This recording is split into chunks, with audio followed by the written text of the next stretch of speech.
सभी साथियों को जय भीम बताए। आज बुलंदशहर के अंदर हम आए हैं सम्मान एक अधिकार के द्वारा।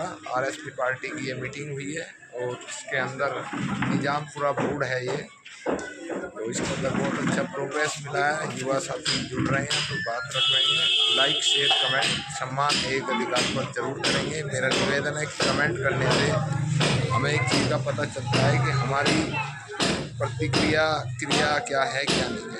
जय भीम। सम्मान एक अधिकार को लाइक शेयर कमेंट जरूर करेंगे। ये बुलंदशहर है, बुलंदशहर के अंदर देख लो कोई कहने लगे कि कहाँ है ये निजामपुरा, तो इसी के लिए आप सब लोगों को जो प्यार दे रहे हैं सम्मान एक अधिकार को, उसके लिए आप सब लोगों को मैं धन्यवाद करता हूँ। लाइक शेयर कमेंट जरूर करेंगे। जय भीम। सभी साथियों को बताइए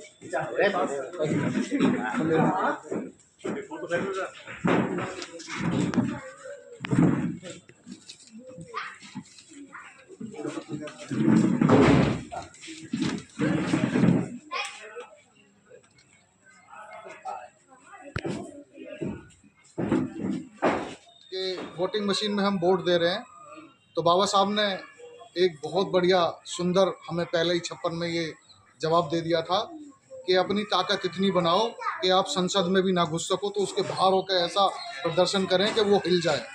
तो हमें वो प्रदर्शन भी करना पड़ेगा। अगर हम वो नहीं कर पाए तो भी हम बेकार हैं। और हम ऐसे नेताओं से भी दूर रहें जो ये कहते हैं कि मेरी ज़िंदगी या मेरा उद्देश्य केवल 5 बजे तक मेरे समाज का होगा और 5 बजे के बाद मेरा होगा। मान्यवर काशीराम साहब ने ऐसा कुछ कहा था, बाबा साहब ने ऐसा कुछ कहा था, फूले साहब ने ऐसा कुछ कहा था, या किसी भी महापुरुष ने ऐसा कभी कहा? कभी नहीं कहा। पर आज के अब हमारे नई जनरेशन के जो नेता बन रहे हैं, जो अपने आप को नेता कहते हैं, मैं अगर शराब पीता हूँ या मैं अगर कोई गलत कार्य करता हूँ तो मैं समाज को ये कहने का हकदार हूँ कि मैं आप गलत कार्य मत करो, तो मुझे पहले छोड़ना पड़ेगा, तब मैं समाज को कहने का हकदार हूँ। तो हमें उन नेताओं से भी बच के रहना है जो 5 बजे के बाद कुछ और करते हैं। उन नेताओं की वजह से ये हाशिए पे आ गए। हमें ये पार्टी इसलिए बनानी पड़ी है कि हमें समाज को देखना है और आने वाली जनरेशन को कुछ देके जाना है। अगर नहीं कुछ अभी किया गया तो बहुत देर हो जाएगी और फिर कितनी पीढ़ियाँ खपेंगी। 3000 साल का पुराना इतिहास है। हम किस तरह से दर दर भटकते हुए बाबा साहब हमें यहाँ तक लेके आए। अगर अभी नहीं सुधरे तो फिर नहीं सुधरेंगे, फिर मौका नहीं मिलेगा। इस कारवा को आगे बढ़ाते हुए अब मैं आग्रह करूंगा विजय बोसी से, तो इसको हमें समझना होगा, हमें उसी बहुजन पे काम करना होगा। जब तक हम बहुजन की बात नहीं करेंगे तब तक हम सफल नहीं होंगे। जैसा कि हमारी पार्टी से नाम से प्रतीत होता है कि रिपब्लिकन समाज पार्टी, क्योंकि ये इंग्लिश का वर्ड है और अमेरिका में एक रिपब्लिकन पार्टी भी है। रिपब्लिक का मतलब होता है गणतंत्रात्मक, मतलब मेरा थोपा हुआ, अध्यक्ष महोदय का थोपा हुआ या किसी का थोपा हुआ विचार नहीं, जो सबका विचार हो, उस विचार में सबका फायदा हो, वो विचार पे काम करेंगे, ना कि व्यक्तिगत विचार पे काम करेंगे। अभी हमारे भाई ने एक ने बीच में मान्यवर काशीराम साहब के नाम से जन्मदिनों पे पार्टी बनाई थी। उसके पहले भी राष्ट्रीय अध्यक्ष वही थे, अब के भी राष्ट्रीय अध्यक्ष वही हैं और भीम आर्मी के राष्ट्रीय अध्यक्ष भी वही हैं। मैं ये कहना चाहता हूँ, क्या इस देश में गणतंत्र है? क्या हमारे बनाए हुए दलों में गणतंत्र है? क्या हमारे बनाए हुए कार्यों में रिपब्लिक है, गणतंत्र है? नहीं है। पहले हमें सबसे पहले हमें अपने आप को गणतंत्रात्मक बनाना पड़ेगा। हमें ऐसी सोच बनानी पड़ेगी कि उस भाई का और उस भाई का भी सोच हमें उसको इनबिल्ड करना पड़ेगा। इसी जब तक ये कारवा आगे ऐसे ही बढ़े, हम धीरे धीरे कारवा बढ़ा रहे हैं। यहाँ कुछ कम भीड़ है, वहाँ कुछ कम भीड़ है, पर कहीं बहुत ज़्यादा भीड़ है। और हम ज़्यादातर उन लोगों को चिन्हित कर रहे हैं, उनको कारवा दे रहे हैं वो जो रियल में समाज के लिए पेनफुल हैं, जो काम करना चाहते हैं, जो जुड़ना चाहते हैं। वो खुद हमारे व्हाट्सएप से देख के आ रहे हैं, हमारे फेसबुक से देख के हमसे खुद जुड़ रहे हैं और खुद हमें इनवाइट कर रहे हैं। हम वहाँ जा रहे हैं और उनको जोड़ने की कोशिश कर रहे हैं। अभी यहाँ पे मेला लगा हुआ गढ़मुक्तेश्वर का, वहाँ प्रजापति समाज से हमें बहुत बड़ा वो मिला कि भैया आप आओ और बाबा साहब के नाम से, महापुरुषों के नाम से स्टोर लगाओ। उन्होंने हमें कहा, हमने वहाँ गए, हमने वहाँ जाके सारी चीज़ों को देखा। हमने कहा कि भाई हम बुक स्टोर लगा देंगे और बुक्स बांट भी देंगे, पर मेले में नहीं, क्योंकि वो हमारे विचार के विपरीत है। मेले में नहीं करेंगे ये काम, पर हम आपको घर घर ये सारी चीज़ें पहुंचा देंगे और हमने वो काम शुरू कर दिया है। जब तक हम पढ़ेंगे नहीं, बढ़ेंगे नहीं तो कैसे होगा? हमें सबसे पहले एजुकेटेड लोगों को चिन्हित करना पड़ेगा, वही इस कारवा को आगे बढ़ाएंगे। जब तक वो लोग हमारे साथ नहीं आएंगे हम इस कारवा को बढ़ाने में सफल नहीं हो पाएंगे। और लोग समझ रहे हैं और लोग आ रहे हैं। इसी कड़ी को आगे बढ़ाते हुए इस पार्टी को, आपका नाम क्या है? और गुरु जी से आग्रह करूंगा कि वो भी अपने चंद और विचारों से हमें अवगत कराएं। माननीय अशोक कुमार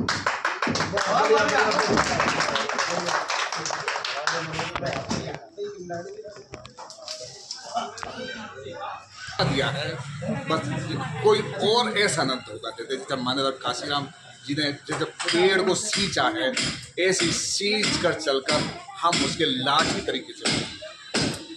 यदि एक हमारा फ्रेज भी है, कहावत कहते हैं कि गागर में सागर। इतने अच्छे शब्दों में हमें लाभान्वित किया है और यही शब्द, इस तरह की भावना ही हमें आगे बढ़ाएगी। जो हमें बार बार डिफीट मिल रहा है, हम हार रहे हैं, उसका कारण क्या है उसको हमें ढूंढना पड़ेगा और उसका हमें निवारण करना पड़ेगा। जब तक हम ये काम नहीं कर आगे नहीं बढ़ सकते। इसी तरीके को आज उसमें मुल्ला जी बैठे हुए हैं, आपका साहित्य पढ़ते हैं तो हमारे अंदर अपने आप की ज्वलंत अग्नि पैदा होती है और जब वो ज्वलंत अग्नि पैदा होती है तो हम उनको दूसरों को बताने के लिए हमेशा आतुर रहते हैं। ये भावना हमारे अंदर से आती है, तो हमें ये भावना पैदा करनी चाहिए, क्योंकि हमारे महापुरुषों ने उन लोगों से टक्कर लिए कि हम कहीं भी स्टैंड नहीं करते थे उनके साथ। अथाह सागर में जैसे तिनके वो डूबते को तिनका का सहारा, उस सहारे से हम यहाँ निकल के आए। तो इसी कड़ी को आगे बढ़ाते हुए इस पार्टी को घर से पार्टी के एग्जीक्यूटिव मेंबर भी हैं माननीय गजेंद्र जी, जिन्होंने ये सारी व्यवस्था की है। बहुत ही सज्जन और बहुत ही मैं अदा करते हैं तो उन्होंने एक अच्छा लोगों को इकट्ठा किया। इसी कड़ी को आगे बढ़ाते हुए इस पार्टी को तन मन धन से सींचने वाले और चंद्रशेखर को आज यहाँ चंद्रशेखर बनाने वाले माननीय बालक राम जी से मैं आग्रह करूँगा। चंद्रशेखर जो आज संसद में बैठा है वो उस शख्सियत की देन है। उसने उन्हीं को ही धोखा दिया जिन्होंने उसको बनाया। वो उनका भी नहीं रहा, समाज का तो क्या रहेगा, वो उनका भी नहीं रहा जिन्होंने उनको बनाया, जिन्होंने जेल से छुटवाया, जिन्होंने उनके पीछे कितनी गाड़ियां खराब की, कितना धन खराब किया, कितना समय खराब किया और कितने लोगों की बलिदानी दी। वो उस शख्सियत को मैं आमंत्रित करता हूँ, बालक राम बोध जी। तसल्ली रखो, उनके सवालों का जवाब दें। पार्टी के अध्यक्ष महोदय और सबसे मैं हार्दिक अभिनंदन करता हूँ। और बनाने का, खड़ा करने का उद्देश्य होता है, हर चीज़ का उद्देश्य होता है। रिपब्लिकन पार्टी बाबा साहब की सोची समझी नाम है, ऐतिहासिक नाम है, हमारी विरासत है। आगे बढ़ाने के लिए बाबा साहब ने कहा था, जुल्म करने वाले से जुल्म सहने वाला ज़्यादा गुनाहगार होता है। आज हमारी कमजोरी का फायदा और लोग उठा रहे हैं और हमको कमजोर बना रहे हैं जान मान के। इस चीज़ से हमें सचेत रहना होगा। एक पार्टी एक नई सोच, एक नई क्रांति लेकर के आई है। एक विकल्प तैयार होगा, एक हमारा एक विकल्प है। हम बहन जी से तो जुड़े हुए ही हैं सभी लोग। बहन जी इस प्रकार से अब तक राजनीति करती आई हैं, अब समाज को धोखा दे रही हैं। कितने परसेंटेज था पूरा समाज नहीं, सुनो आगे चल कर के बहन जी इस प्रकार से सभी समाज को लेकर के चलती हैं और ताकत बनाती है, समाज के अस्तित्व को बचाने के लिए तैयार हैं। बात एक ही है, सब पार्टी का एक विकल्प है।